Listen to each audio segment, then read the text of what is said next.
pues bienvenidos a una nueva edición del Post-CROI. Es la número 16, allí en el año 2006, si no me equivoco, comenzamos con estas jornadas, empezamos moderándolo Santi y yo, aquí seguimos y prácticamente el equipo habitual es el mismo, en ocasiones alguien va al banquillo, alguien titular, pero más o menos seguimos siendo los mismos. Bueno, os vamos yo creo que a intentar transmitir lo más relevante, lo que a nuestro juicio es más relevante de lo que se ha comunicado en el CROI, que como sabéis pues ha tenido lugar absolutamente, ha sido virtual en esta ocasión, como ya es el tercer año, y entre el 12 y el 16 de febrero y entre el 23 y el 24 de marzo también ha habido, ¿me estoy oyendo? Y entre el 23 y el 24 de marzo pues ha habido unos simposium. Como en otras ocasiones vamos a hacer dos partes. En una primera parte pues vamos a hablar de temas como son la coinfección por COVID, perdón, no la coinfección, COVID-19, que lo va a hacer Juan González, que ha tenido que fajarse mucho porque se ha comunicado mucho en este CROI. Después algo que la prevención del VIH, es una novedad ya desde hace algunos años. Pues Rafa Rubio correrá a cargo de este tema y finalmente Susi, que también lleva unos años, Susi, pues haciendo un poquito de labor de zapa y seleccionando temas de interés que no encajan exactamente en ninguno de los epígrafes que seleccionamos, pero que son interesantes. Tienen 20 minutos cada uno, luego tendremos tiempo para hacer pues un debate, unas preguntas y, por cierto, sí que os animo a los que estéis aquí o los que estéis en la web viéndonos online, que si queréis hacer algún comentario, pues hacerlo. Creo que tenéis indicaciones pues en la página web para hacerlo y me llegará, creo yo que me llegará al móvil. Y yo creo que nada más, únicamente pues unas palabras, ¿no? Y son unas palabras, pues en fin, somos médicos o personas que nos dedicamos al VIH y por lo menos pues una parada de recuerdo pues para las personas que tienen un VIH y que están viviendo ahora pues en Ucrania, ¿no? Que lamentablemente pues en una guerra, y esperemos que todo lo que es la cascada de cuidados, como son, ¿no?, el diagnóstico, la ligazón a los cuidados, el tratamiento, no se resienta mucho porque inevitablemente en situaciones como estas se resentirán. Pues nada, un abrazo para todos ellos. Y cuando quieras, pues ya, Juan, es tu turno. Muy bien, buenas tardes a todos. En primer lugar, agradecer a los organizadores, a Viv y a Santi y a Juan, que hayan contado conmigo otro año más para el tema de hacer el resumen del Post-CROI. Lo que no les tengo que agradecer es que este año me han puesto el COVID. Yo estaba tan a gusto con mi hepatitis C, que además cada día estaba más reducido, pero ahora decido el COVID. Y el COVID no es más que un tercio del CROI, simplemente así por el número, más o menos es un tercio del CROI. Bueno, yo he seleccionado algunas comunicaciones. Aquí podéis ver las comunicaciones que he seleccionado para comentar. En rojo son los 5 trabajos que voy a comentar. Hay comunicaciones en el contexto de la vacunación, del tratamiento y la prevención del COVID, del long COVID. He seleccionado la parte clínica, como veréis, porque bueno, pues que es lo que yo he querido llevar, los mensajes que pueden ser útiles para la clínica. Veis ahí en negro otras comunicaciones que están también dentro de estos temas. En el kit de diapositivas que he preparado también están esas comunicaciones. Si alguien tiene interés, también puede eso, pero no las voy a comentar por problema de tiempo. La primera comunicación que a mí me ha llamado la atención es esta, que es una comunicación sobre la efectividad de la dosis booster en la vacunación del COVID, tanto en pacientes con y sin alteraciones inmunológicas, y alteraciones inmunológicas en general, no referido al VIH. Esta es una comunicación o un trabajo que se basa en la corte N3C, que es una corte de 60 centros americanos, donde han registrado los datos después de la vacunación de 784.000 pacientes y 174.000 de ellos tenían la dosis booster, tenían ya puesto además una dosis de refuerzo. Son los que veis aquí en rosita. Bien, pues lo que hicieron fue en esta corte, por un lado, clasificar los pacientes en que tenían alteración inmunológica o que no tenían esa alteración inmunológica, porque es ahí, Y también aquellos que simplemente tuvieron la vacunación completa, las 2 dosis, si era una vacuna RNM o una dosis de la vacuna de Janssen. Y, por otro lado, los pacientes que además habían recibido ya una dosis de refuerzo. Y miraron tanto las infecciones incidentes que aparecieron por COVID, que estaban diagnosticadas bien por detección microbiológica de PCR o antígeno, o bien porque se habían clasificado y habían sido codificadas dentro del sistema ICD como infección por COVID. Y también vieron en aquellos que habían tenido la infección cómo había sido su evolución en cuanto a complicaciones, hospitalización, ventilación invasiva o muerte.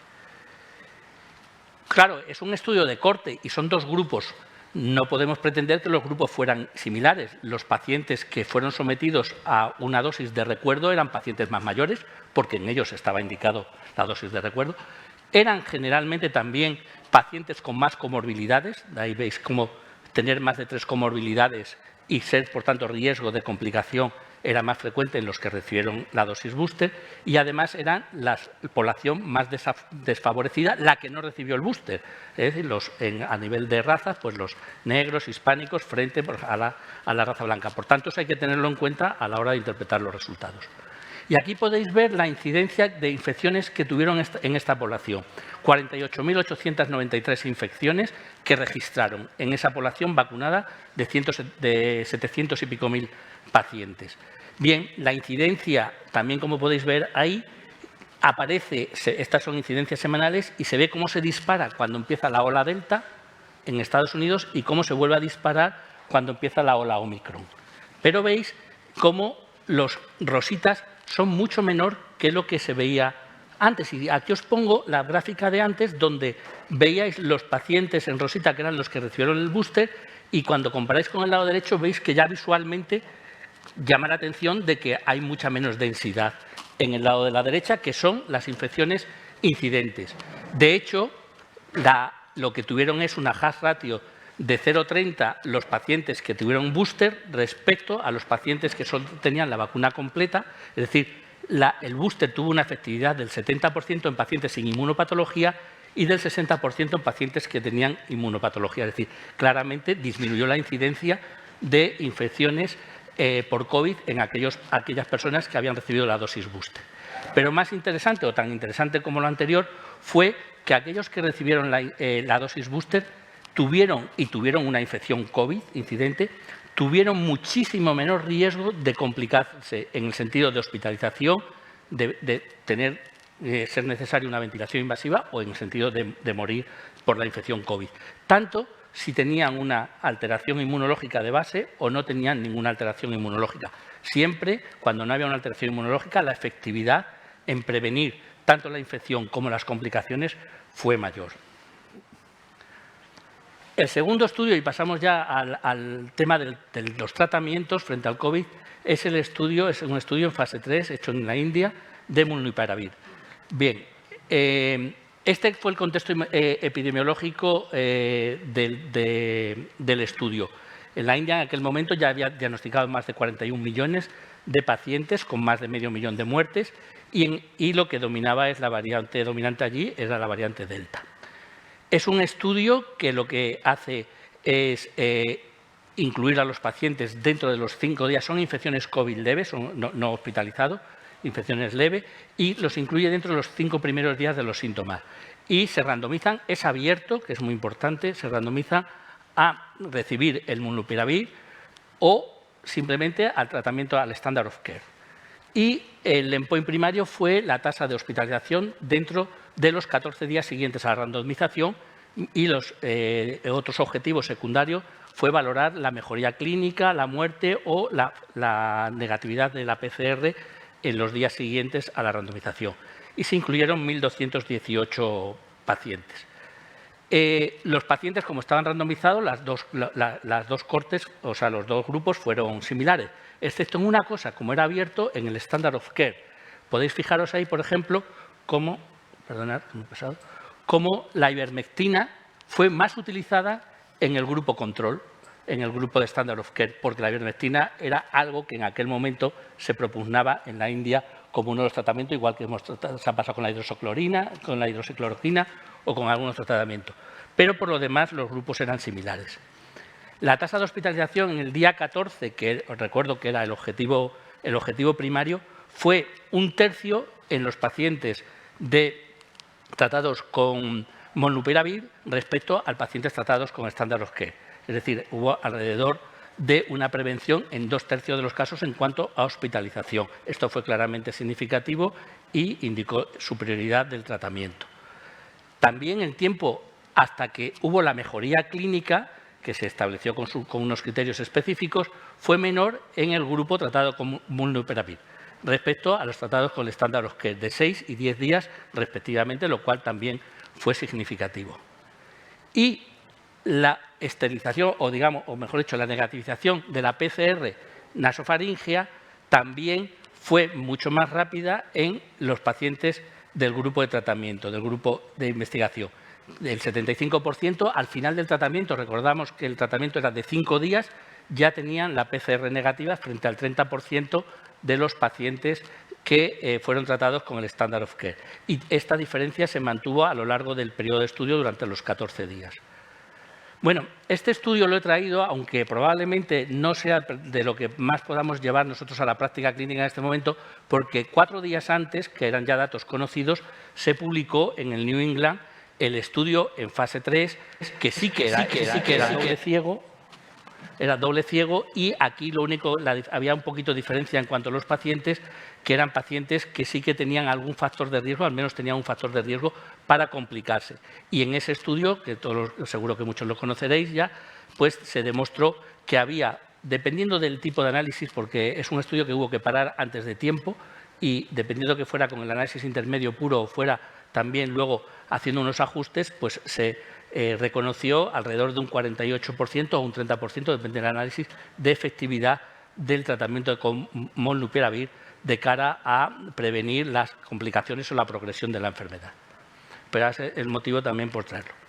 El otro ensayo clínico que también creo que fue relevante fue el ensayo clínico que intentó ver la eficacia del sotrovimab intramuscular frente al intravenoso, que es el estándar en ese momento con el que se comparaba, para prevenir también la progresión de la infección por COVID.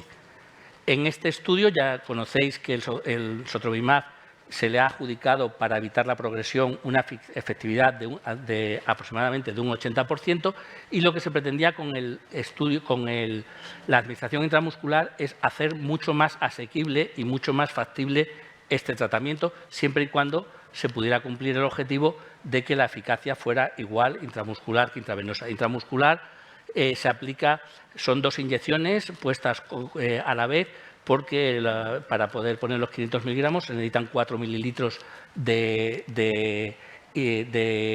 mejor dicho, 8 mililitros de inyección, entonces se ponen 4 mililitros en cada glúteo y así se puede conseguir la dosis. Este es el diseño del estudio, que inicialmente tenía también un brazo de sotrovimab de 250 miligramos, que se paró porque no cumplía los criterios de eficacia necesarios, y en el estudio se incluyeron pacientes que tenían alto riesgo de progresión, pero que estaban en sus primeros días de evolución de la infección, y o bien eran por edad o porque tuvieran alguna de las comorbilidades que se suelen asociar a progresión. El endpoint primario fue la hospitalización o la muerte antes del día 29 desde el momento en que el paciente entró en el estudio, y el estudio estaba calculado para para demostrar la no inferioridad siempre que el margen de diferencia entre el sotrovimab intramuscular e intravenoso no superara el 3,5%, que era lo que estaba pactado. Y bien, pues este es el endpoint primario, es sencillo, era ver la hospitalización o la muerte de cualquier causa en este periodo que hemos comentado, y cumplió claramente el objetivo porque la diferencia se estableció, era en 1,07 y el intervalo, como veis ahí, no superó el 3,5, se quedó en 3,39, por tanto, se cumplió el criterio de no inferioridad. El otro aspecto que podía preocupar en este estudio era si las inyecciones intramusculares eran toleradas de forma adecuada o no para poder administrarse este tratamiento. Ya he dicho que tenía el inconveniente del volumen y efectivamente no hubo toxicidades más allá de grado 2 locales y solamente hubo un caso de toxicidad grado 3 y por tanto de alguna manera pues, se consideró que también estaba muy bien tolerado. El cuarto estudio ya, sí, que voy a comentar, sí, el cuarto estudio es el PANCOVID. El PANCOVID seguro que más de uno de los que estáis aquí habéis participado en este estudio. Y es un estudio en el cual es factorial y tiene interés en demostrar dos cosas, la utilidad o no utilidad de TDF-FTC para el tratamiento del COVID y el hecho de si baricitinib aporta o no aporta a desametasona, como hasta ahora los datos preliminares apuntaban a que sí que era útil en los pacientes que tenían una necesidad de oxígeno, es decir, aquellos pacientes que se habían complicado hasta el punto de tener una insuficiencia respiratoria con necesidad de oxígeno. Respecto a tenofovir y FTC, pues había datos tanto in vitro, en animal y epidemiológico que sugerían que podía ser útil y, por tanto, estaba muy justificado el hacer este estudio. Este es un estudio que se ha realizado aquí en España, en 25 hospitales, que los criterios de inclusión fueron tener una infección por COVID y tener algún riesgo o tener riesgo importante de complicación. De hecho, era o bien tener una edad superior a 60 años o tener dos de los factores de las comorbilidades que se asocian normalmente a complicación. ¿De acuerdo? Y en cuanto a los criterios de exclusión, eran los pacientes que ya estuvieran ya en tratamiento con inmunosupresores, porque era uno de los aspectos que tenía que ver con el tratamiento, se iba a poner tratamiento con desametasona si era necesario, y también se excluyeron los pacientes con VIH y cualquier paciente que ya de entrada necesitara ya ventilación mecánica, tuviera con distrés respiratorio o reservorio. ¿Por qué? Porque una de las cosas que ahora veréis que se va a estudiar es la progresión de la enfermedad, es decir, la necesidad precisamente de estos tratamientos. Esta es la disposición de los pacientes y me sirve también para comentar el diseño. Fueron 355 pacientes que se randomizaron inicialmente a tenofovir y FTC añadido al estándar of care o a no utilizarlo, a utilizar el estándar of care. Y una segunda randomización que era para aquellos pacientes que tuvieran insuficiencia respiratoria definida como una saturación de oxígeno menor al 95% respirando aire ambiente y tuvieran al menos un biomarcador inflamatorio elevado. Si os fijáis, prácticamente todos los pacientes, o la mayoría de los pacientes, a ver si lo puedo señalar aquí, hicieron la randomización secundaria, la hicieron a la vez que la primera randomización, es decir, que entraron pacientes bastante malitos, eran pacientes que necesitaron hospitalizarse y que prácticamente todos hicieron a la vez el tratamiento del tenofovir FTC con la desametasona o con el tratamiento correspondiente a la segunda randomización. Son muy poquitos los que hicieron la segunda randomización más allá de la primera randomización. Eso indica lo serio que era el problema o la situación en la que estaban estos pacientes. Y bien, aquí veis los resultados, en las gráficas de los resultados, donde tenofovir y FTC no demostró ni en el endpoint primario, que era la probabilidad de morir en el día 28 tras la randomización, ni en el endpoint secundario, que era un evento combinado donde se incluía muerte, ingreso en UVI, progresión de la enfermedad, lo que habíamos dicho anteriormente, el incremento de la necesidad de oxígeno o necesidad de ventilación mecánica no invasiva, necesitar reservorio, etcétera. Entonces, en ese sentido, no hubo ninguna mejoría en el grupo que fue tratado con tenofovir FTC respecto al que no fue tratado con tenofovir FTC. Y respecto al tema de baricitinib, pues no se consiguió demostrar tampoco mejoría en estos dos endpoints, ni en el primario ni en el secundario, aunque sí hay que reconocer que las tendencias siempre de baricitinib fueron a mejor cuando analizaste tanto el evento combinado como cuando se analizaron cada uno de los eventos que formaban parte del evento combinado. Lo que pasa es que las Ns ya eran muy pequeñas y ahí no se consiguió ver más que tendencias. De todas maneras, si queréis, luego podremos comentar más a fondo el estudio. Y, a ver. Y bueno, y lo último que quiero presentaros es lo que hubo de long COVID. De long COVID os aconsejo mucho que que oigáis esta presentación, esta sesión, la sesión interactiva. Esta fue una sesión que yo creo que es magnífica. A mí me enseñó mucho sobre los aspectos del long COVID y no puedo entrar a detallarla, pero os recomiendo mucho que la oigáis. De las muchas cosas que comentaron, me llamó la atención, una de las cosas, lo que dijo Steve Dix de los fenotipos, hizo la clasificación de los fenotipos de long COVID y hay unos fenotipos muy bien definidos, cardiovasculares, pulmonares, neurológicos, y aquí se habló muchísimo de todo lo que es la fisiopatología y todo lo que puede ser la patogenia. Y esto me sirve de introducción para una comunicación que a mí sí me llamó mucho la atención, que también tiene que ver con el mismo equipo de Steve Dix, y que es una comunicación sobre una investigación en cuanto a la inflamación, la tolerancia al ejercicio en los pacientes que tienen un síndrome long COVID o post-COVID de tipo cardiopulmonar, o sea, con manifestaciones cardiopulmonares. Está basada en esta corte, que es una corte que se está siguiendo a muy largo plazo de gente que ha pasado una infección por coronavirus y donde ya se han demostrado varias cosas, de cosas que se han demostrado como los factores asociados a la mortalidad aguda y han definido cómo son los síndromes cardiopulmonares en esta corte.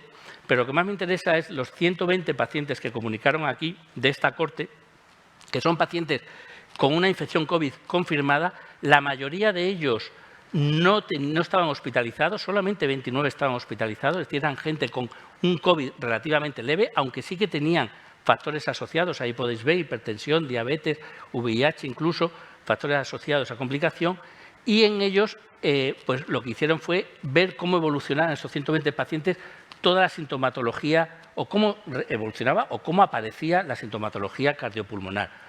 Aquí veis lo que ellos definieron como PAS cardiopulmonar, que es la presencia de dolor torácico, disnea o palpitaciones 2 semanas previo al estudio, y estos pacientes los estudian a todos, tenían los estudios de 6 meses después de haber pasado el COVID. Y muchos de ellos, porque es una corte que sigue en marcha, 40, no muchos, un tercio de ellos, tenían datos a los 18 meses. A los 6 meses tenían datos clínicos, biomarcadores y ecocardiograma. Y a los 18 meses clínicos, resonancia magnética, espirometría, monitorización ambulatoria y también un test de capacidad o de esfuerzo. Lo que más me llamó la atención fue, primero, que ellos definen que en estos 120 pacientes, casi la mitad de ellos tenían síntomas cardiopulmonares 6 meses después de haber pasado el COVID. Algún síntoma de disnea, palpitaciones o dolor torácico. Y el 86% de estos tenían 2, de los que tenían síntomas, tenían 2. Es decir, es muy prevalente la sintomatología después del COVID. Mucho más prevalente si es en sexo en las mujeres, doble riesgo, y si el paciente, los 29 esos que habían sido hospitalizados previamente, tenían hasta 4 veces más riesgo de tener luego un síntoma post-COVID. Pero interesante, cuando miraron esos 120 pacientes y luego los que han visto más adelante, los 40 pacientes que vieron con otra metodología a los 18 meses, no encontraron ningún daño estructural en la función cardíaca. Ni marcadores cardíacos, ni ecografía, ni ergometría, ni la monitorización ambulatoria fue diferente entre los pacientes que tuvieron el síndrome post-COVID y los que no tuvieron el síndrome post-COVID cardiopulmonar. No hubo ninguna diferencia, no encontraron ningún daño estructural. Incluso con la resonancia, lo único que encontraron fue derrame pericárdico, el 27% de los pacientes, que estaba asociado con datos de inflamación a nivel analítico, pero que no pudieron tampoco asociarlo con el hecho de tener sintomatología COVID o no tener sintomatología post-COVID. Y lo que sí encontraron entre los pacientes que tenían síntomas y los pacientes que no tenían síntomas es que tenían una mucha menor capacidad para el ejercicio. Es decir, tenían un test de ejercicio, una tolerancia al ejercicio francamente peor los que tenían síntomas que los que no tenían síntomas.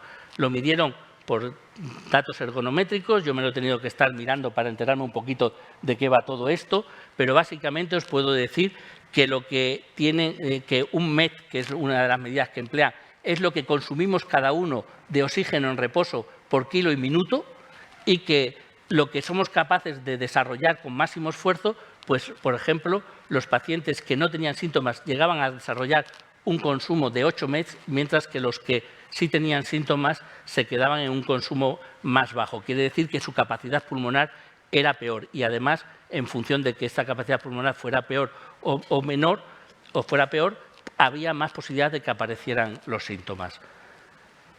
Cuando miraron a ver por qué tenían esa alteración, cuál es la causa primaria de esa alteración, lo que encontraron era que no eran problemas de disfunciones cardíacas, salvo un paciente con obesidad y tal, que no encontraron algo que llamaron la incompetencia cronotrópica, que es la incapacidad para incrementar la frecuencia cardíaca para satisfacer la demanda metabólica del organismo. Es decir, nosotros aumentamos nuestra frecuencia cuando estamos ante el esfuerzo. Bueno, la incapacidad para hacer eso es lo que mejor relacionaron ellos con ese deterioro de la tolerancia al esfuerzo. Y hubo una asociación entre esa incompetencia cardiopulmonar y la presencia de síntomas. A su vez, vimos antes que los síntomas, que la incapacidad, o sea, la disminución de la tolerancia se relacionaba con los síntomas, y ahora la incompetencia cronotrópica, que es la causa probablemente de ello, pues lógicamente también se asoció. Y cuando miraron otros datos, vieron que lo único que encontraron asociado fue la PCR ultrasensible como indicador de una inflamación sistémica, que se asoció tanto con tener síntomas como con tener la alteración esta que habían demostrado ellos de la capacidad del ejercicio, como tener la incompetencia cronotrópica. Es decir, había una relación con la inflamación sistémica. Y ellos proponen un mecanismo para explicar todo este tema, en el cual la inflamación sistémica y la activación inmune provocaría de alguna manera una disregulación autonómica, y esto sería lo que explicaría, aparte de la pericarditis, lo del pericardio, que podía justificar algunos de los síntomas, pero fundamentalmente los síntomas asociados a esta alteración estarían relacionados con la disfunción autonómica. Y esta disfunción autonómica podría venir por una afectación a nivel del centro regulador, a nivel del sistema nervioso central, o a nivel periférico del sistema nervioso autonómico. Y esta ha sido, digamos, un poco la hipótesis que ellos manejan y sobre la que van a seguir estudiando con esta corte. Bien, pues para terminar, estas son mis conclusiones. Los colores están a propósito también, para recordar el momento que estamos viviendo, y las conclusiones son ya más o menos, las podéis deducir de lo que he venido comentando, que la dosis de refuerzo de la vacuna tras la vacunación completa es eficaz para prevenir nuevas infecciones y para evitar complicaciones en el caso de que esta ocurra, incluidos los pacientes inmunocomprometidos, que Molnupiravir, administrado los 5 primeros días de los síntomas, es efectivo para evitar complicaciones, aunque probablemente sea menos eficaz que otros tratamientos, que Sotrovimab es una alternativa, puede ser una alternativa a Sotrovimab intravenoso, el intramuscular, para el tratamiento del COVID. En el estudio de PanCovid sugiere que el tenofovir FTD no es eficaz para COVID y apoya la recomendación actual de no cambiar el tratamiento en pacientes con VIH con el fin de prevenir o tratar la infección por COVID. No hay ningún tratamiento que haya demostrado que pueda ser utilizado en este sentido, y no ha permitido corroborar la eficacia de baricitinib añadido a dexametasona. Y que la incompetencia cronotrópica fue la principal causa de la disminución de la capacidad para el ejercicio y de los síntomas post-COVID cardiopulmonares, probablemente relacionada con una disfunción del sistema nervioso autonómico asociada a inflamación sistémica. Y eso es todo. Perfecto, Juan. Muchas gracias. Un aplauso. Nada. Volveremos nuevamente contigo en la fase de preguntas. Y nada, Rafa. The floor is yours. Muy bien, pues buenas tardes. Muchas gracias a mí por invitarme a participar en esta reunión y por supuesto, a los moderadores, a Santi y a Juan, por invitarme un año más a hacer un resumen de lo que se ha hablado en el CROI sobre prevención. Y estos son básicamente las comunicaciones que voy a comentar de una forma breve. La primera intenta responder a cómo vincular a un programa de PrEP a pacientes que han sido diagnosticados de ITS. Es un estudio que se ha hecho en la Universidad de Columbia y fundamentalmente, bueno, pues el background es que generalmente las ITS son un biomarcador muy útil para valorar el riesgo de infección VIH y pueden identificar a candidatos para la profilaxis preexposición. Concretamente, en este hospital ven que solo aproximadamente el 5% de los pacientes que han tenido una ITS se les ha comentado la posibilidad de que puedan tomar PrEP. Y en este sentido, la hipótesis para este estudio aleatorizado es: ¿podría un correo electrónico o un mensaje directamente en la historia clínica electrónica al proveedor, es decir, al médico que ha tenido contacto con un paciente que ha tenido una ITS, aumentar la derivación a los servicios de prevención del VIH a los pacientes que han tenido una ITS? Y el resultado primario sería discutir sobre la profilaxis preexposición con el paciente o bien derivarlo a un centro especializado de PrEP en el plazo entre 1 y 4 semanas. Es un estudio en el que se valoró su inclusión a 800 y pico pacientes que tenían una ITS y algunos se excluyeron si habían tomado PrEP en el último año, si se les había hablado de PrEP en el último año también, si venían de un centro especializado en PrEP o si eran obviamente VIH positivos. Se aleatorizaron 100 y pico pacientes a 3 brazos de tratamiento. Uno, Standard of Care, otros a enviarles al proveedor, al médico que le había diagnosticado la ITS, un mensaje, un correo electrónico, explicándole que su paciente era subsidiario de PrEP e informándole de qué centros y cuál era los datos para poder enviar a ese paciente a un centro de PrEP. Y el tercer brazo era que esta información apareciera en la historia clínica del paciente y que, por lo tanto, el proveedor pudiera estar informado.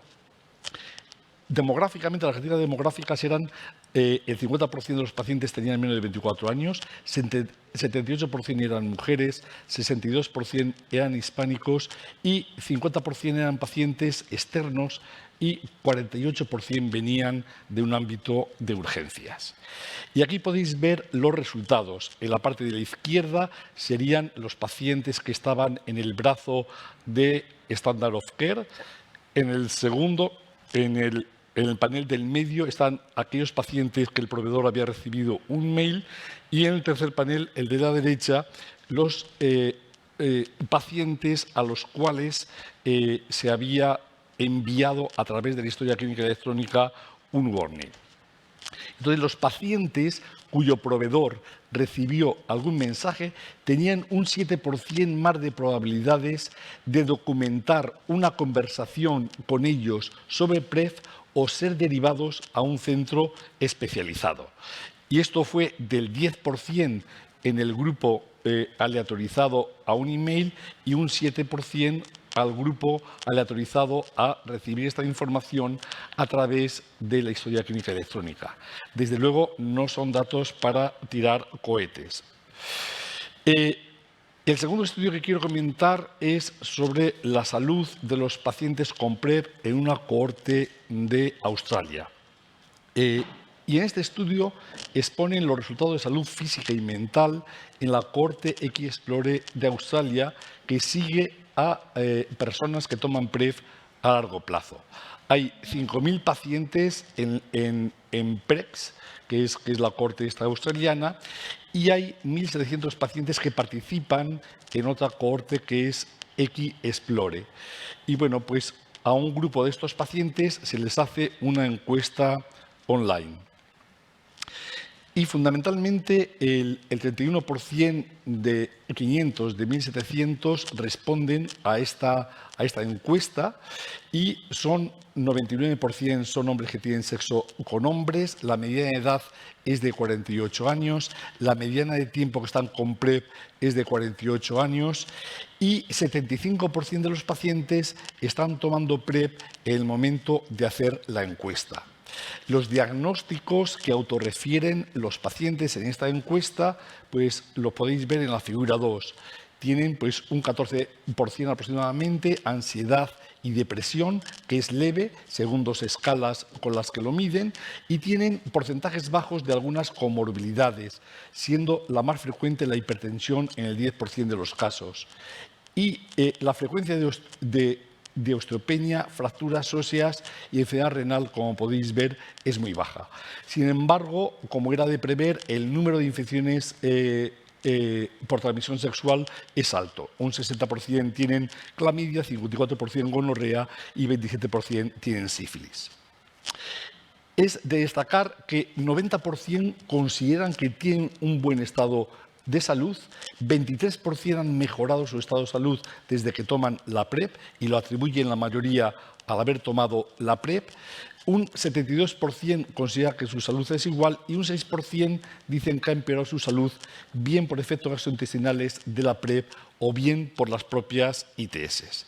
Por lo tanto, la conclusión de estos autores es que el 75% de los encuestados mantienen el uso de PrEP tras una mediana de 4 años.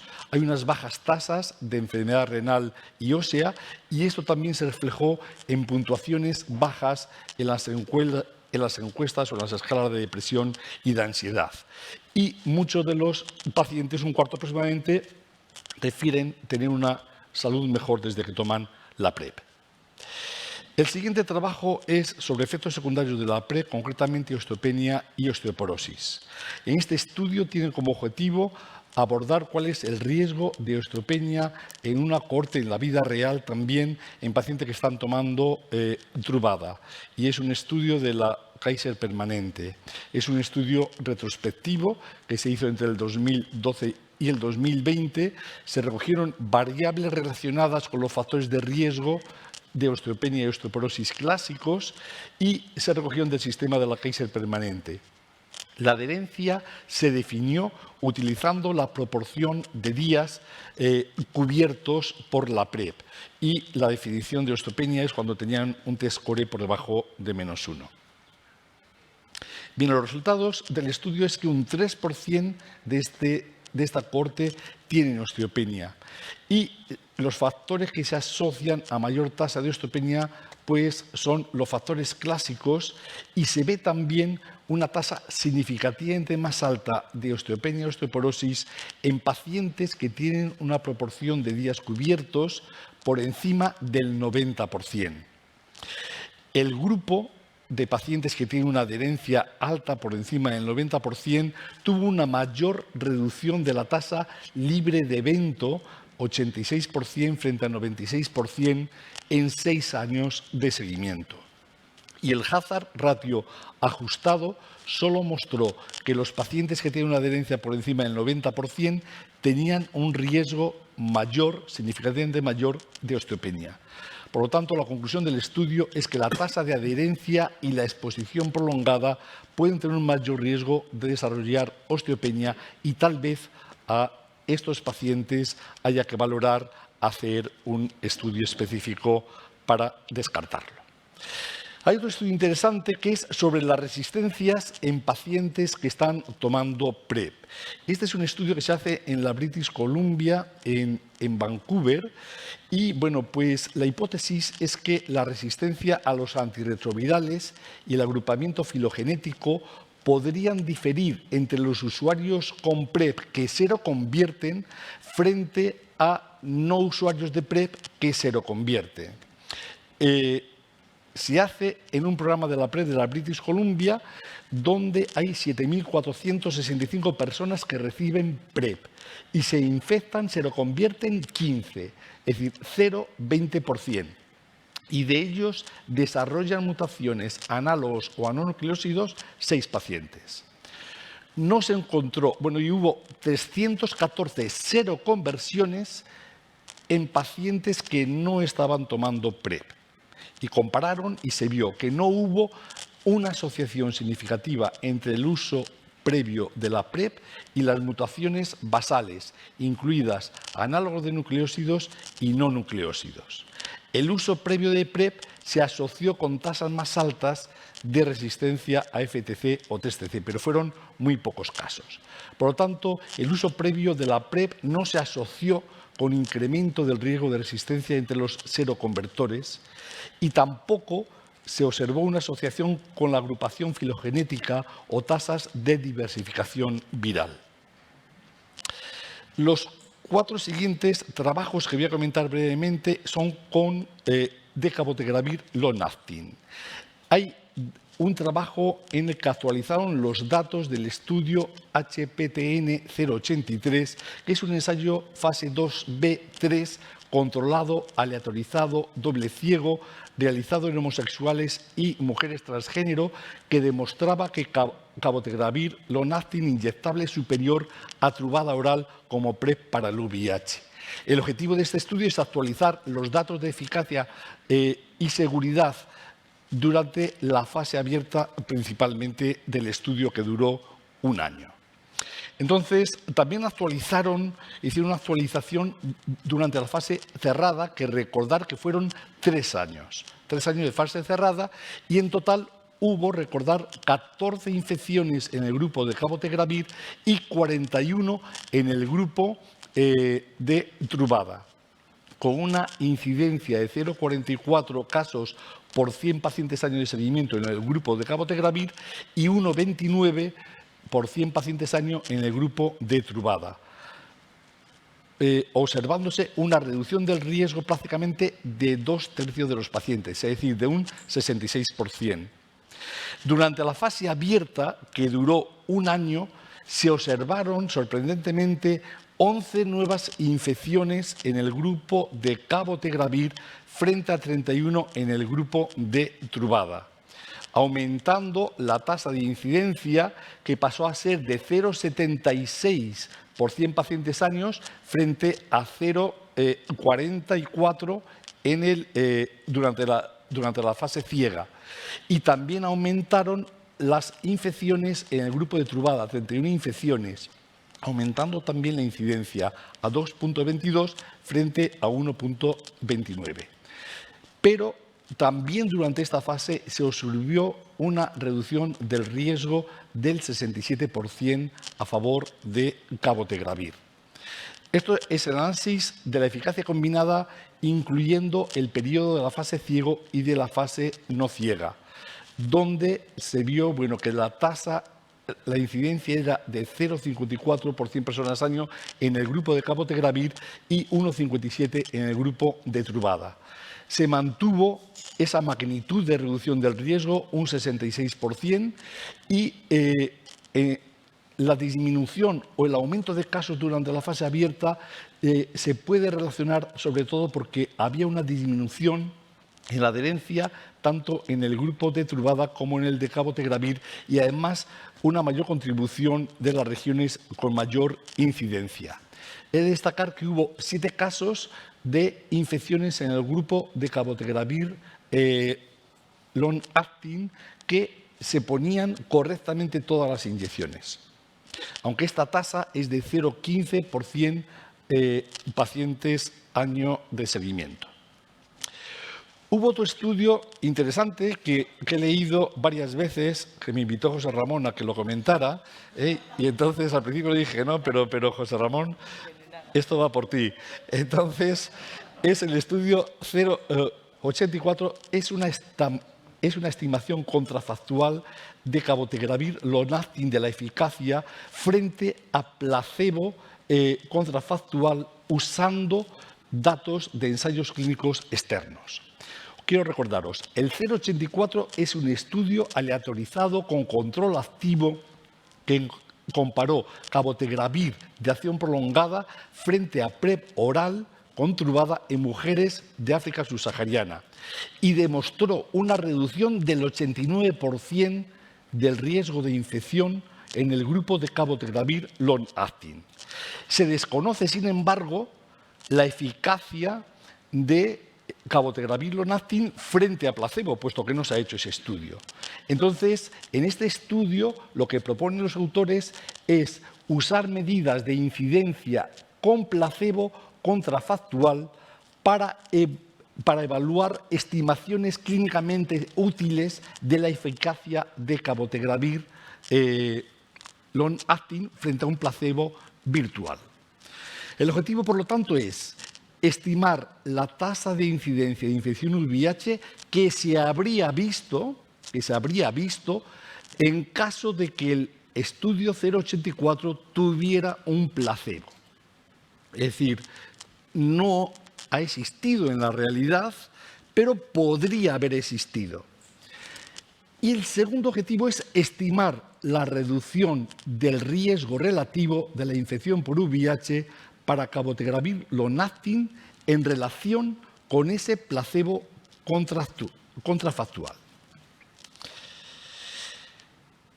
Para ello se han utilizado datos de grupo de placebo de mujeres que participaban en tres ensayos clínicos contemporáneos de prevención del VIH aleatorizados, donde había grupos de placebo. Y en ellos, en estos ensayos clínicos, se realizó un análisis para ver cuál es la tasa de infección por VIH en esos grupos de placebo contractual. Y al mismo tiempo, una vez que se estudiaron esas tasas, se comparó la eficacia de cabotegravir Long-acting frente a ese placebo contractual. Por lo tanto, la estimación de la eficacia de este estudio compararía la incidencia en el brazo de cabotegravir Long-acting frente a la incidencia contrafáctica con grupos de placebo en estos ensayos clínicos. Los datos de estos ensayos clínicos, donde se cogieron los datos de placebo, fueron 3 ensayos clínicos que se realizaron en países parecidos donde se hizo el estudio 084. Concretamente, el estudio hecho, que había 3 brazos, era un estudio para ver anticonceptivos en mujeres. Ahí no había grupo placebo y se cogió todo el grupo placebo porque no eran pacientes VIH, ¿vale? Y luego hubo otros 2 ensayos clínicos, el AMP, que era con anticuerpos monoclonales, y otro ensayo clínico con vacuna frente al VIH realizado en Sudáfrica. Y en estos 2 sí había mujeres que tomaban placebo, que se cogieron para este estudio. Se construyeron 3 estimaciones contrafácticas, 2 en entornos multinacionales, en el estudio con anticuerpos monoclonales y en el de anticonceptivos, y 1 en Sudáfrica, que era con el ensayo de la vacuna. Y podéis ver aquí los resultados. Fundamentalmente, lo que se hace es ponderar por algunas variables, como es la edad, el estado civil y las tasas iniciales de infección por gonorrea y por clamidia, de tal forma que sean similares entre el grupo de placebo contrafactual y del grupo de cabotegravir Long-acting. Y mira, estos son los resultados. En los ensayos clínicos, la incidencia de cabotegravir Long-acting realizada en el estudio 084 en diferentes países con las que se comparó con el placebo contrafactual osciló entre 0,19 y 0,28 por 100 pacientes años de seguimiento. Mientras que la incidencia de infección VIH en mujeres con placebo contrafactual, la incidencia fue mucho más alta, oscilando entre 2,62 por 100 mujeres año y 4,21 por 100 mujeres año. De tal forma que la eficacia de cabotegravir Long-acting frente a placebo contrafactual osciló entre el 93 y el 95%. Estos son datos que complementan los datos del 084, que tiene un control activo y además dan información sobre el impacto que puede tener a nivel poblacional esta intervención de cabotegravir Long-acting. Hay también otro estudio interesante porque cabotegravir suprime la replicación viral y retrasa la producción de anticuerpos. Muchas veces las infecciones que ocurren tomando cabotegravir Long-acting pueden no diagnosticarse a tiempo y, si no se diagnostican a tiempo, pueden acabar produciendo resistencia a los inhibidores de la integrasa. Entonces, el objetivo de este estudio es ver si la detección temprana de infección VIH utilizando un test de ARN sensible para el screening podría reducir el riesgo de resistencia a inhibidores de la integrasa. Se hizo un análisis previo del estudio 083, donde se vieron que había 16 infecciones. Entonces, con un estudio genotípico que se hacía a enfermos que tenían más de 500 copias, se vio que había 5 de 16 casos que habían hecho resistencia a inhibidores de la integrasa. Y en 2 casos no tuvieron resultados porque la carga viral era inferior a 500. En el análisis que presentan en el CROI, estudian bien a estas 7 personas y hacen 2 cosas. Hacer una prueba de ARN cualitativa con un límite inferior de detección a 30 copias y un ensayo de secuenciación con de genoma único de la Universidad de Pittsburgh. Entonces ven que en 5 de 7 casos las mutaciones de inhibidores de la integrasa pudieron ser detectadas incluso con carga viral muy baja. Y se vio que en 4 de 7 personas se pudo detectar la infección VIH antes de que se desarrollaran resistencias a inhibidores de la integrasa. Y en 2 personas el diagnóstico precoz de la infección VIH podría haber evitado la aparición a los inhibidores de la integrasa. Otro estudio también habla muy interesante sobre la seguridad, que hay pocos datos de cabotegravir Long-acting en la seguridad en mujeres embarazadas. A pesar de que se les recomendaba que no se quedaran embarazadas, hubo un grupo de mujeres, hubo 49 embarazos en 48 participantes durante la fase ciega del estudio, con una incidencia de embarazos de 1,3 por 100 personas año. Pues bien, se vio que los efectos relacionados con el embarazo fueron más frecuentes en el grupo de cabotegravir Long-acting, pero no se consideraron relacionados con el fármaco. Y no se observaron ninguna anomalía congénita. Y los efectos adversos grado 2 fueron mayores, la incidencia fue mayor, aunque no significativa, en el grupo de Truvada que en el de cabotegravir Long-acting. Y perdieron el embarazo, tuvieron un aborto 18% en el grupo de los pacientes con cabotegravir Long-acting y 22% en el grupo de Truvada. Por lo tanto, cabotegravir fue generalmente bien tolerado en las mujeres embarazadas. La farmacocinética que también se estudió es similar en mujeres embarazadas y en mujeres no embarazadas, y son necesarios más estudios para hablar de la seguridad.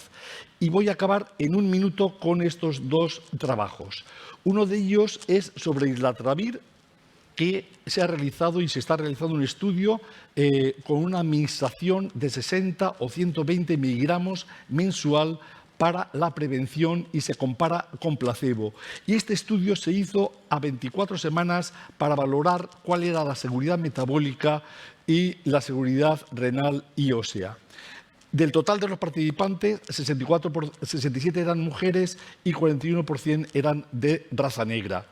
Y como podéis ver en esta diapositiva, no hubo diferencia respecto al placebo de que tuvieran mayor ganancia de peso ni alteraciones en la distribución de la grasa a nivel periférico y a nivel central, ni mayor osteopenia, ni alteraciones en la función renal, ni mayor riesgo de daño renal.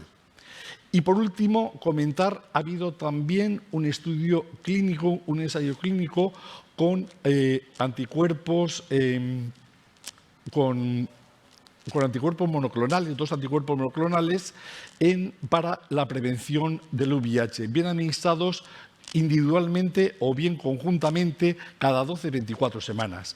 Y como resumen, quiero deciros que la administración por vía subcutánea individualmente o en combinación de ambos anticuerpos a dosis altas fueron seguros y fueron bien tolerados, y los niveles de anticuerpos sugieren que la administración subcutánea cada 12 o 16 semanas puede ser óptima por lo menos para uno de ellos, y el otro probablemente requiera intervalos de administración un poco más cortos. Y nada más, muchas gracias. Muchas gracias, Rafa.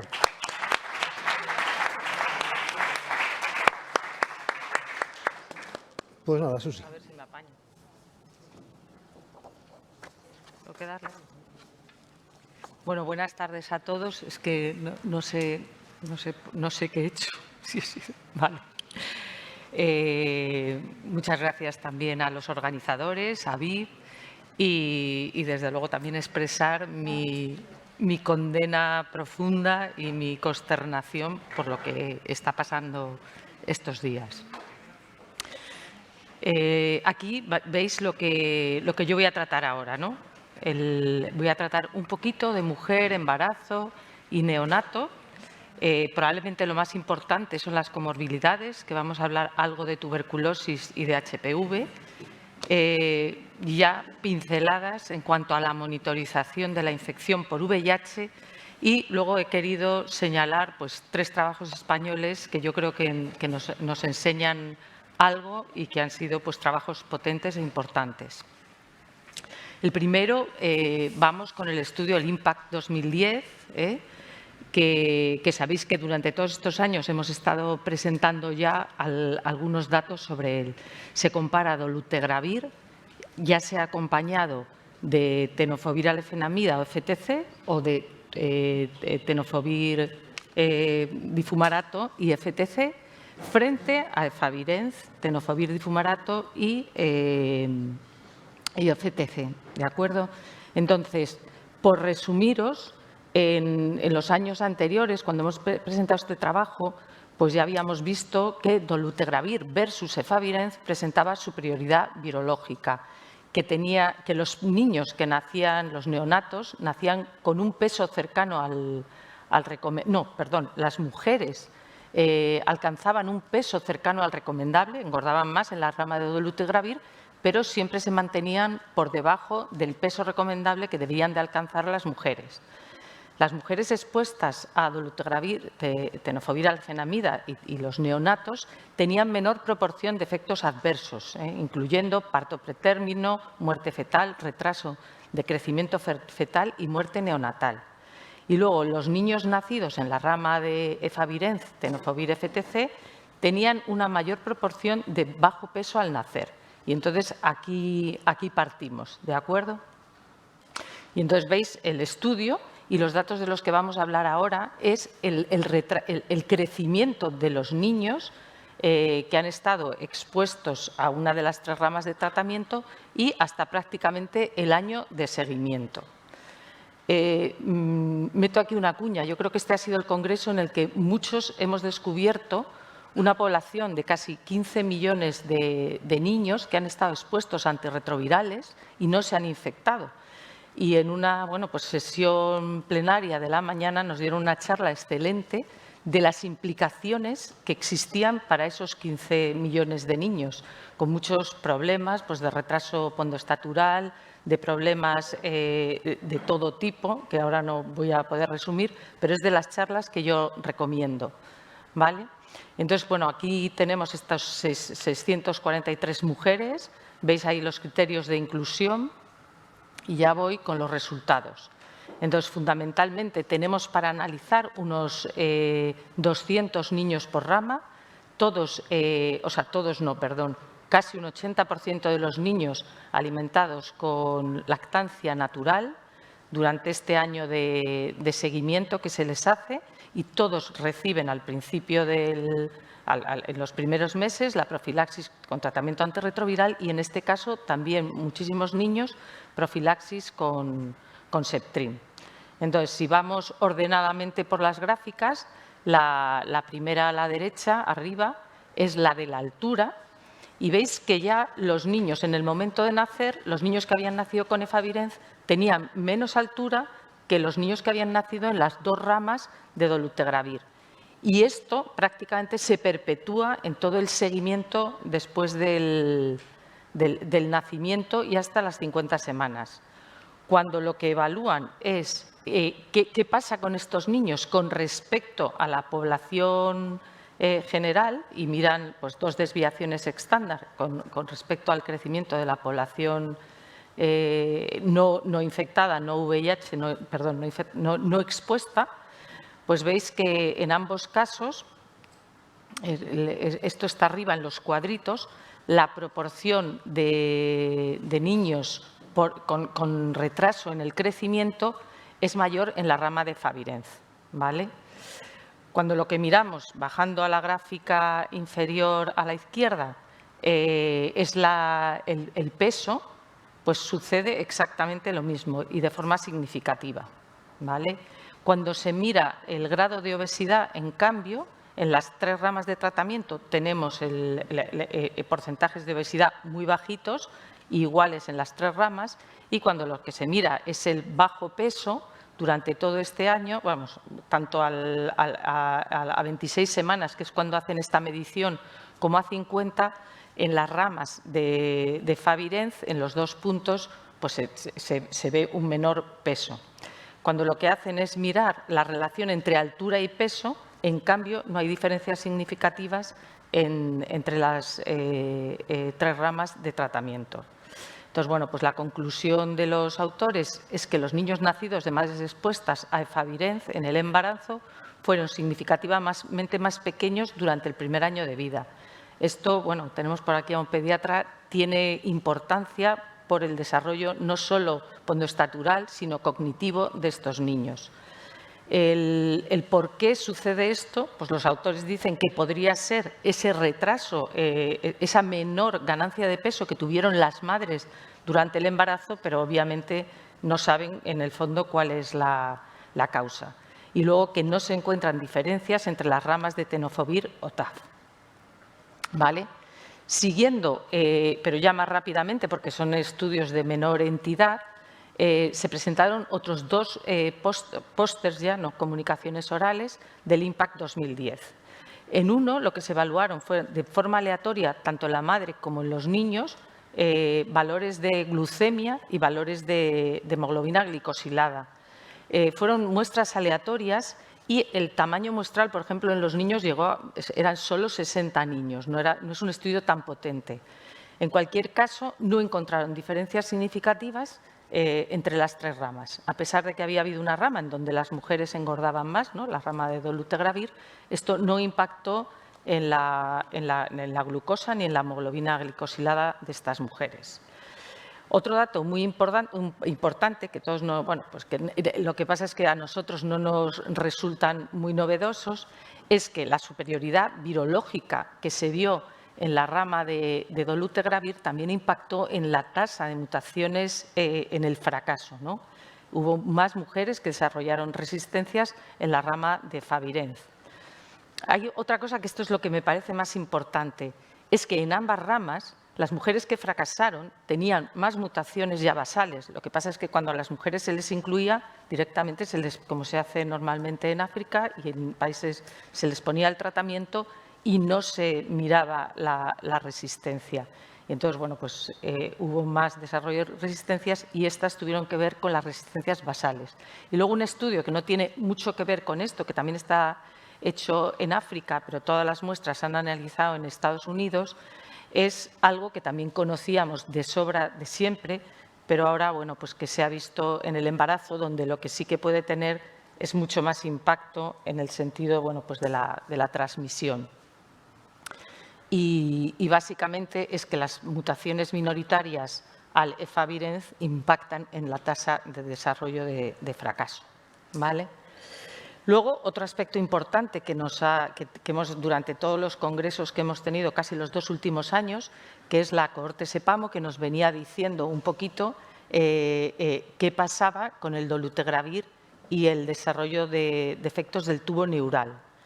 Y entonces, bueno, pues aquí no hemos tenido más datos de la cohorte SEPAMO, que es la que mejor, digamos, mejor está en cuanto al tamaño muestral para definir los defectos, pero hemos tenido una cohorte muy importante de Estados Unidos donde, bueno, incluía 17 millones de embarazos, o sea, una auténtica barbaridad, porque coge a VIH positivas, negativas, que están expuestas a dolutegravir periconcepcional o que están expuestas a otros antirretrovirales. Entonces, sobre una N de 2.700 mujeres con exposición periconcepcional al dolutegravir, pues ved que el número de defectos del tubo neural pues es una incidencia de 0,7 por 1000, que es incluso menor que la que se observa en la población VIH negativa y similar a la que se encuentra en otros antirretrovirales, ¿vale? ¿Qué pasa en Europa? Pues en Europa no observan ningún defecto del tubo neural, pero tienen 326 exposiciones, que es un tamaño muestral pues muy pequeño para demostrar esto. Pero bueno, por lo menos no ha surgido ninguna alerta ni alarma. Ahora vamos con lo que yo creo que es que más nos puede importar en y probablemente lo que más impacto tenga de aquí a futuro, ¿no?, en guías clínicas y en estándar de cuidados para nuestros pacientes. El primero es el estudio Pratecal, que es un estudio que se realiza en pacientes con tuberculosis resistente a rifampicina, ¿vale? El diseño del estudio es un estudio aleatorizado, controlado, es abierto, ¿vale?, un fase 2-3, y que pretende evaluar la seguridad y la eficacia de 3 regímenes orales en este escenario de tuberculosis resistente. Entonces, 3 de las ramas, las 3 ramas de investigación, incluyen todas bedaquilina, petromanid y linezolid, ¿vale? Esas 3 ramas, en una todos los pacientes toman además moxifloxacino, en otra clofazimina y en otra no toman nada, ¿vale? Las ramas 1, 2 y 3.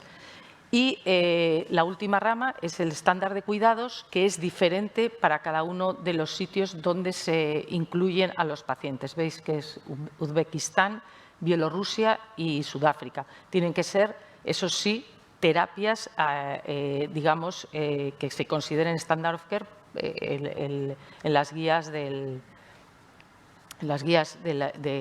la OMS. Básicamente, se pueden incluir adultos mayores de 15 años que precisen un tratamiento para tuberculosis y que quede confirmada microbiológicamente, aunque luego veremos ahí hay un poco de jaleo. Los resultados principales son a las 72 semanas, aunque como no he comentado, las ramas orales, el tratamiento son 24 semanas y en la rama control es un tiempo variable según el tipo de tratamiento que utilizaran, entre 36 y 96 semanas, ¿vale? Tanto la bedaquilina como el linezolid se usan a dosis decrecientes, ¿vale? Entonces, ved ahí que se parte de una población muy importante, de 680 casos, casi unos 150, 126 por rama, porque hubo 2 estadios de estratificación. En el estadio 1, cuando se vio que la mejor rama era la de moxifloxacino, ya en el estadio 2 todos los pacientes se randomizaban a esa rama. Por eso quedaron un poquito menos pacientes. Aunque la población final sobre la que se analiza, pues incluye unos entre 60 y 66 casos según la rama. Esa es la población sobre la que se trabaja, ¿vale? Ves que 22% en general de los pacientes eran VIH positivos y tenían enfermedad cavitada pulmonar, ¿no? Como algo entre un 70 y un 68% de los pacientes. Y luego, el endpoint principal, que no he comentado, pero incluía tanto fallo de tratamiento, o sea, recurrencia, muerte, parar el tratamiento o tener mala adherencia con el tratamiento, o sea, perder mucho tratamiento. Y veis que claramente fue peor en el estándar de cuidados, en las dosis de la OMS, en las pautas de la OMS, y en cambio en las 3 pautas experimentales fue mucho mejor. Pero es cierto que la rama de moxifloxacino en realidad fue la que quedó mejor. Si analizamos qué causó este fallo del tratamiento, fundamentalmente fueron los efectos adversos. Realmente la mortalidad, la recurrencia, hay 3 casos en la rama experimental de bedaquilina sin ningún otro tratamiento y un caso en la que lleva clofazimina, y luego, bueno, pues hay pérdidas de seguimiento similares. O sea que realmente lo que hace que la pauta, digamos, el standard of care sea peor es el fallo en los efectos adversos. Aquí está hecho el análisis comparativo utilizando tanto la población por intención de tratamiento como por protocolo, donde, bueno, pues en todas las por intención de tratamiento se demuestra superioridad sobre el standard of care de las tres ramas. Aquí veis también los efectos adversos severos que son mayores en la rama de control. Y bueno, pues las conclusiones fundamentales es que el régimen con bedaquilina, petromanid y linezolid y moxifloxacino resultó no inferior y además superior. Esto, bueno, pues lo hacen porque esta es en la rama que en las 2 poblaciones, tanto en la por protocolo como en la por intención de tratamiento, no cruza el 0. Y entonces, bueno, pues ahí los autores, digamos, que generan, aunque este análisis no estaba previsto realizarlo, pues gradan un poco cómo son los regímenes experimentales siendo en eficacia y en seguridad el mejor el que lleva moxifloxacino y siempre peor el del estándar de cuidados. Y sobre todo, bueno, pues el número de pastillas que hay que tomar también es claramente muy diferente, ¿no? Tiempo, número de pastillas, no tiene color. Este quizá es el segundo estudio en importancia, el estudio ANCHOR, que se presentó casi en una sesión especial y dedicándole más tiempo del normal, y que, bueno, pues básicamente lo que pretende es demostrar si tratar las lesiones escamosas de alto grado van a reducir la incidencia de cáncer. Esto en los estudios observacionales ya se había visto, pero no se había demostrado en un estudio randomizado. Los autores, además, quieren evaluar cuál es la seguridad de esta estrategia y cosas que no se han presentado, que es validar un índice de calidad de vida que evalúe un poco la opinión de los pacientes con respecto al tratamiento y a todas las exploraciones que se les hacen, y un banco de muestras, pues también con idea de poder seguir haciendo investigación pronóstica en este grupo de pacientes. Aquí quizá nos hemos quedado pequeñitos con las gráficas, no sé si vosotros ahí las leéis mejor. Básicamente se cogían pacientes por encima de 35 años que tuvieran infección por VIH y se les proponía hacerles una anoscopia de alta resolución. ¿De acuerdo? Ahí podían pasar tres cosas: que el paciente no tuviera lesión escamosa de alto grado, que el paciente sí la tuviera o que el paciente tuviera ya cáncer. En el primer caso no se incluían, en el tercer caso los pacientes obviamente iban a tratamiento y se randomizaban esos pacientes a los que se les había diagnosticado HSIL. Los autores habían estimado necesario una muestra de casi 5.000 pacientes para encontrar 31 cánceres. Lo consiguieron un pelín antes de llegar a los 5.000, unos 500 pacientes antes. Está realizado en 25 clínicas en Estados Unidos y una vez que, bueno, pues que los aleatorizaban, había, digamos, dos ramas: una monitorización activa y otro tratamiento activo del HSIL. El tratamiento tenía 5 opciones, pero en realidad, bueno, pues eran la electrocauterización o el tratamiento tópico con 5-fluoracilo o imiquimod.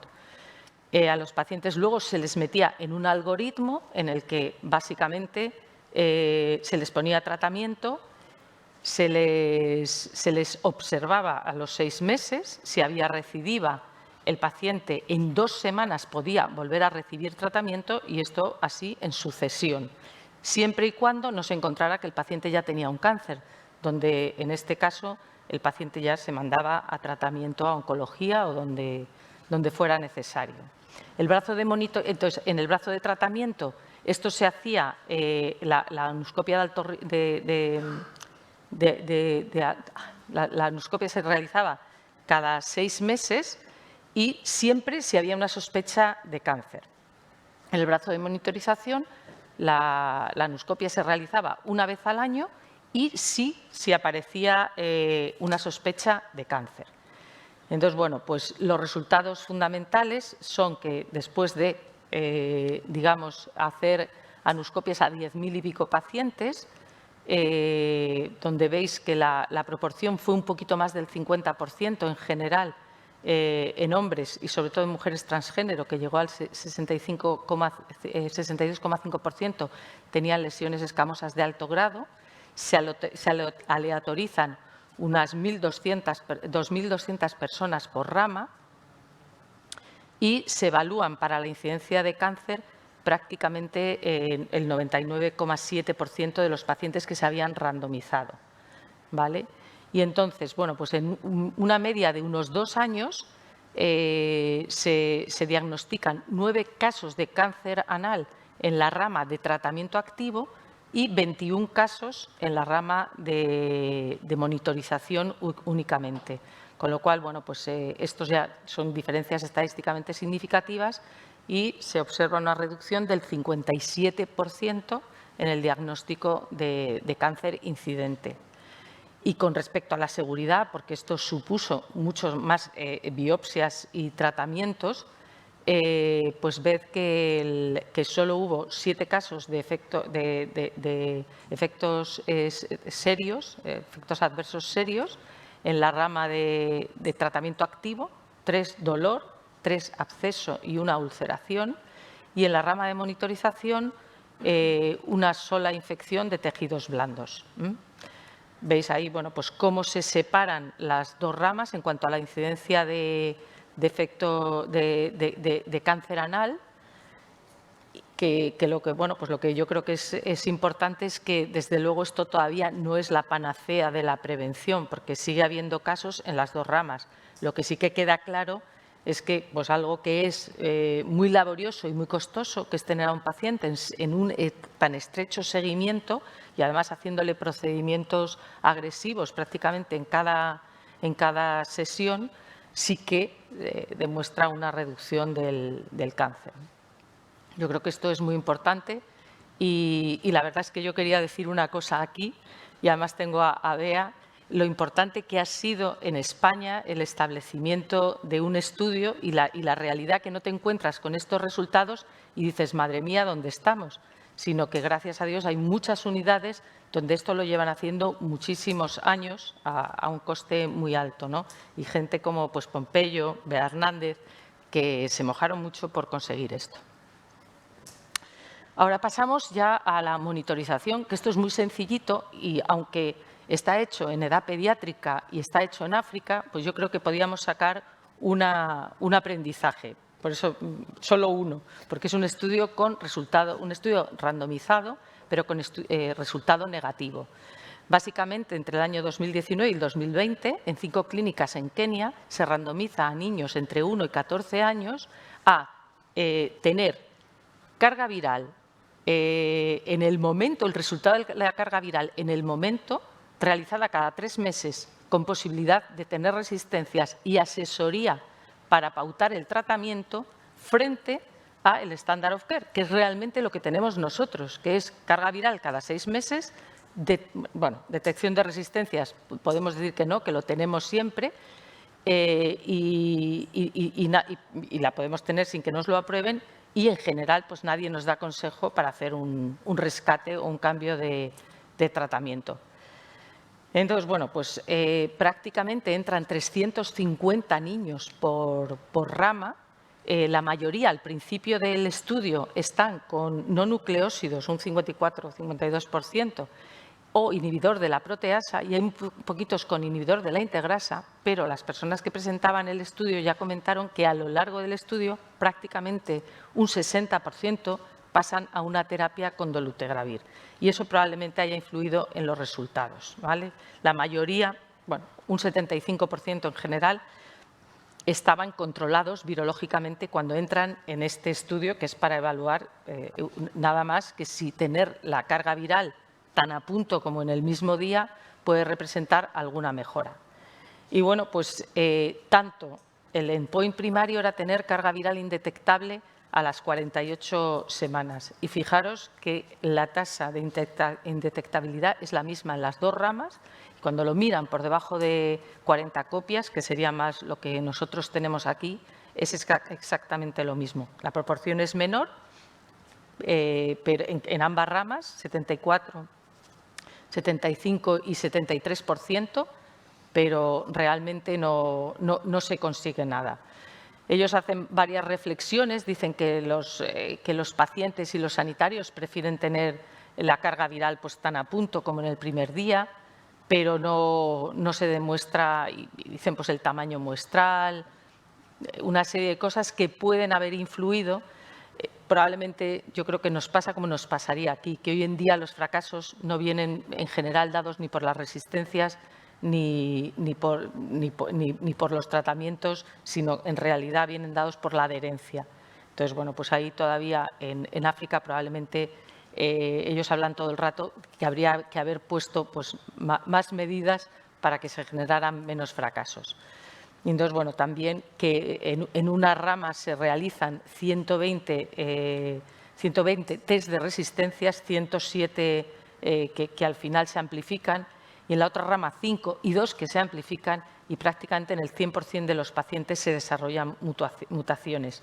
A pesar de eso, la respuesta virológica, aunque la estrategia de tener la prueba de resistencias ha sido diferente, la eficacia virológica es la misma. Aquí la reflexión era pues eso, que un poco que el paso de no nucleósidos a dolutegravir pues supera en general las resistencias, se tengan o no tengan la prueba de resistencias, que luego probablemente quedará visto, ¿no? Incluso con los análogos de los nucleósidos, juegan un papel secundario sus resistencias. Y ya luego, pues con esto acabo, 3 trabajos españoles que quería comentar. Los 3 son estudios observacionales que incluyen muchos pacientes. Bueno, el último estudio no es solo español, ahora lo comentaremos.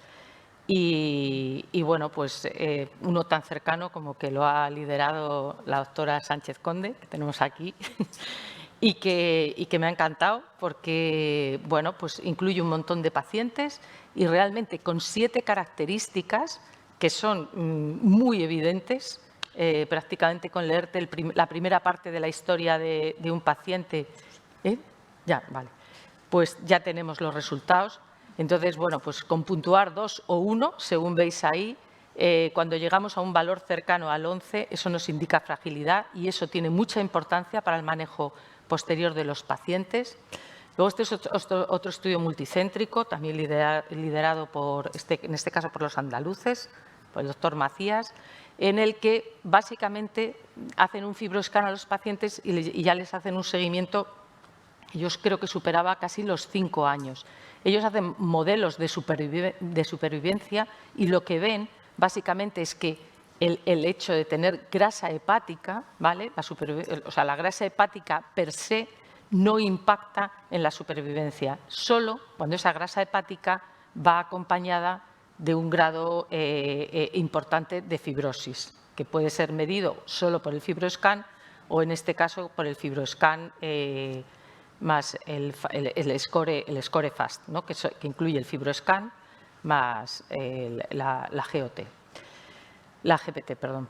Y luego, bueno, pues por último este estudio que es europeo, incluye a todo, pero está liderado por el doctor García, Federico García, que básicamente, por deciros, porque ya me han dicho que vamos mal de tiempo, es que se siguen observando una muy baja tasa de resistencias a los regímenes de primera línea. Y ahí tenéis, pues, tanto qué sucede con la integrasa, que ahí hay un error, ¿no? 2,7%, incluyendo todas las integrasas, y a los análogos de los nucleósidos, 1,76% de las muestras que llegan. Pero si veis abajo, cuando vemos por los fármacos de interés, que son los que están incluidos en primera línea, pues ver que son muchísimo más bajas, ¿vale? Y entonces, bueno, aquí traía conclusiones que el doctor Berenguer no me deja leer, pero yo creo que mi charla ha estado muy clarita. Sí, exacto. Y lo que teníamos que aprender lo hemos aprendido. Muchas gracias, Susi. Oye, pues nada. Oye, pero está un cuarto. No me he pasado los 15 minutos. Bueno, oye, pues si yo no me he queréis, pasado. hacemos ahora por bloques, ¿vale? Empezamos, si queréis, a comentarios sobre la parte de Juan González, coinfección por COVID. 3 preguntas o comentarios, porque no nos... Empezamos. ¿Alguien quiere del respetable? José Ramón. Pues esa voz que tienes tú de barítono. Habla. ¿Hay un micrófono?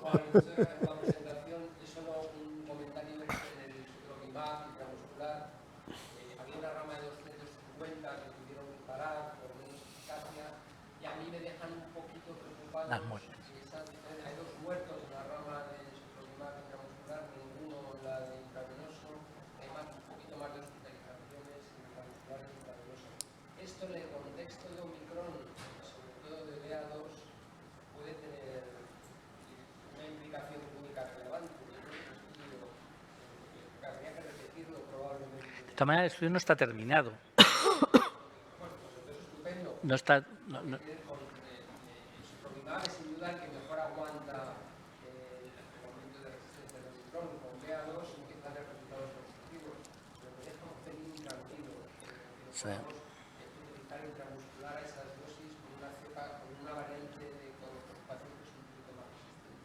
Sí, sí, no, totalmente de acuerdo. Te dejó intranquilo también el otro día cuando lo presentaron ellos, porque fue la misma cuestión que planteaste en el debate.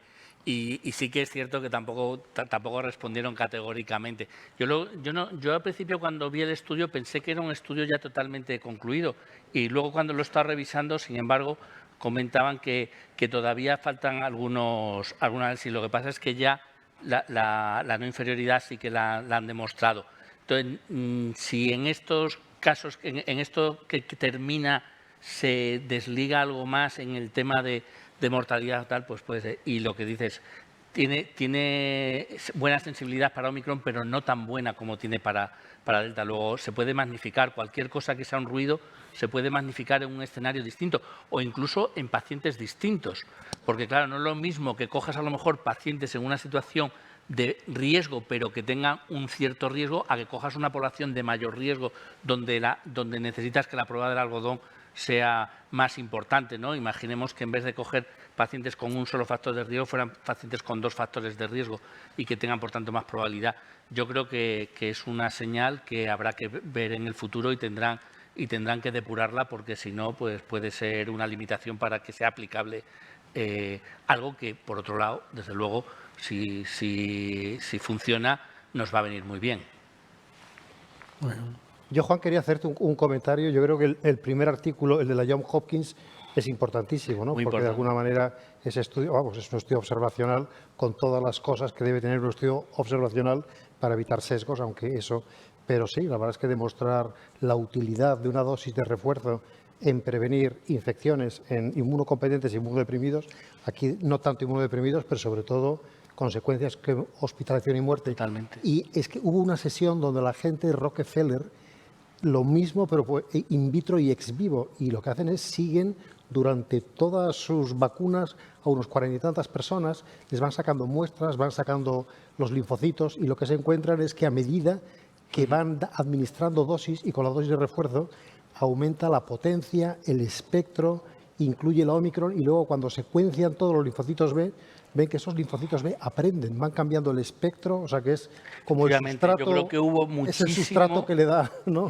Hubo muchísima evidencia de que la dosis, por lo menos la primera dosis de refuerzo, ya no sabemos si otras más, pero que la primera dosis de refuerzo, en los escenarios en los que nos estábamos moviendo últimamente, es eficaz para la prevención. Pero hubo eso y, por ejemplo, en pacientes inmunocomprometidos, que hubo varias comunicaciones orales en trasplante cardíaco, en otra serie de trasplantes de órganos sólidos, en el VIH. Y eso se vio que cuando tú haces la vacunación completa en cualquiera de esas poblaciones y mides la tasa de anticuerpos, siempre estás por debajo del valor normal. Pero cuando llegas a la tercera dosis, a la dosis de refuerzo, incluso en el inmunocomprometido, igualas totalmente.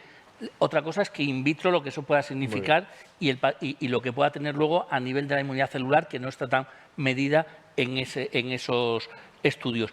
Pero la tercera dosis, la dosis de refuerzo, claramente iguala a la población inmunocomprometida con la población no inmunocomprometida, lo cual es muy importante. Sí, pero hay una cuestión entonces importante y la consecuencia que podemos sacar.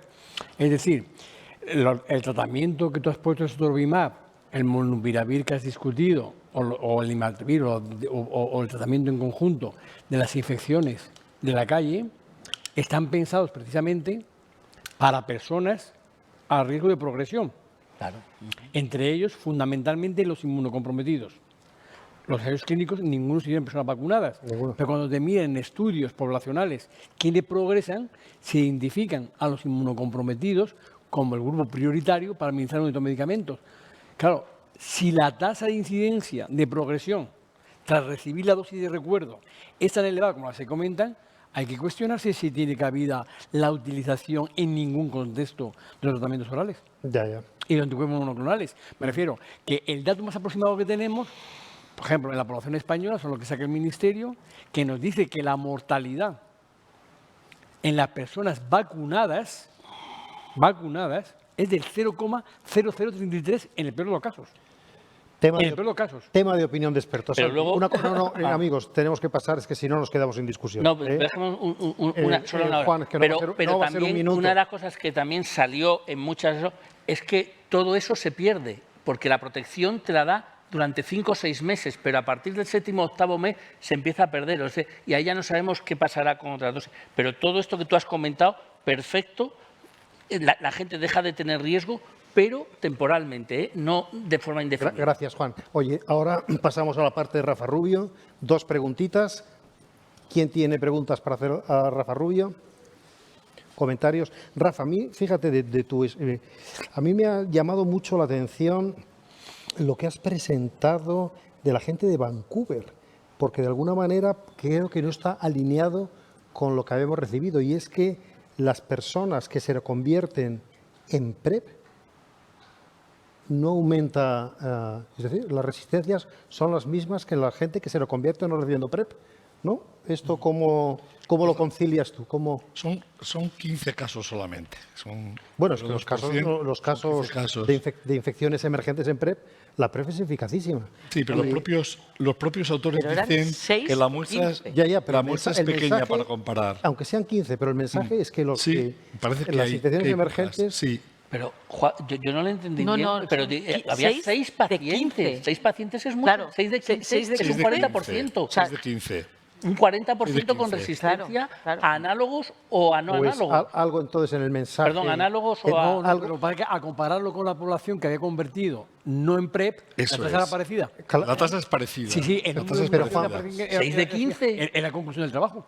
Pero por eso, sí. Sí. la Dos tasa, análogos. la tasa que tenemos de infecciones primarias... La en conclusión gente del trabajo, de no verdad, es- no la es conclusión del 40%. trabajo tú lo lees y dices, caramba, esto no es No, a lo lo que mejor estamos... cuando coges la población general, pero cuando tú te enfrentas a un paciente que ha fracasado, la PrEP. entonces son 6 de 15. 40%. Eso es con el mensaje que yo me he Lo que quedado. pasa es que la seroconversión es muy baja, es un 0,2%, son 15 pacientes, pero son bajas. de ellos hay 6, hay 2 que tienen anonucleósidos y 2 que tienen análogo de nucleósidos. Luego, entonces, el mensaje y la conclusión Claro. no está muy bien... Hombre, dicen que no hay diferencias respecto a los otros, pero ellos dicen hay una baja, es una muestra muy Es que pequeña. entonces es Pero- altísima la frecuencia Sí. de resistencias en los otros. 40%. 6 de 15. Es que yo creo que es...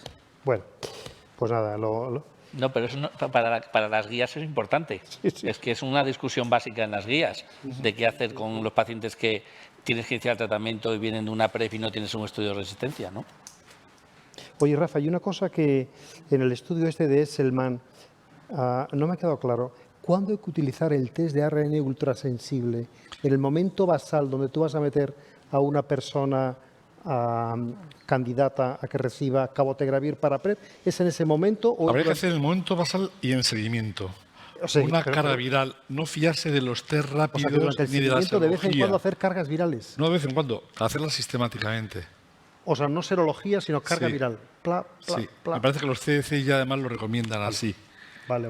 Hacer una carga viral ultrasensible para detectar ahí la infección y,